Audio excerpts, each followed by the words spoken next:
Un bunker ukrainien pulvérisé par une mine larguée depuis un hélicoptère russe.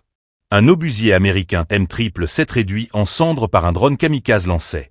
Pendant ce temps, les parachutistes russes avancent à Chazovyar, s'emparant d'un bastion stratégique.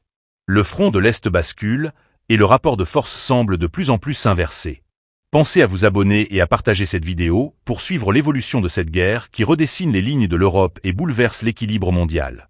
Sur le terrain de l'opération spéciale, la journée a été marquée par une série de frappes de précision et d'avancées militaires russes coordonnées. Dans la région de Donetsk, un hélicoptère lourd des forces armées russes, opérant à basse altitude, a ciblé un abri fortifié des forces ukrainiennes. L'engin utilisé, une mine anti-char TM62M, transformée en bombe improvisée. Le largage a été chirurgical. L'explosion a entièrement détruit le bunker, laissant peu de chance aux soldats ukrainiens retranchés à l'intérieur. Autre fait marquant, l'usage de drones kamikazes lancés, 3, véritable symbole de l'innovation tactique russe.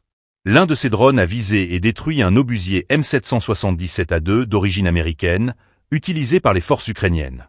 Les images diffusées montrent un impact direct sur la pièce d'artillerie, réduite à l'état de carcasse fumante.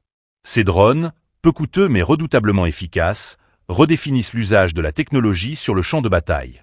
Par ailleurs, sur le front de Chazovyar, les unités aéroportées russes, notamment les parachutistes de Yaroslavl, ont lancé une offensive éclair. Après une phase intense de combats rapprochés, ils ont réussi à capturer un bastion ukrainien fortifié. Cette position, jugée hautement stratégique, offre désormais un point d'appui solide pour les prochaines phases offensives vers l'ouest de la ville. Ces avancées s'inscrivent dans une dynamique plus large. Selon plusieurs sources russes, les forces ukrainiennes commencent à subir une usure opérationnelle significative, notamment en matière de munitions et d'équipements lourds. Le recours constant à l'artillerie occidentale n'a pas suffi à enrayer l'avancée méthodique des troupes russes, soutenues par une logistique plus fluide et une maîtrise du renseignement tactique. En parallèle, la guerre électronique continue de jouer un rôle clé. Les Russes multiplient les brouillages et interférences visant à neutraliser les communications et guidages ukrainiens. Le terrain numérique est devenu, lui aussi, un champ de bataille à part entière. Enfin, les analystes notent un changement de ton du côté de Kiev.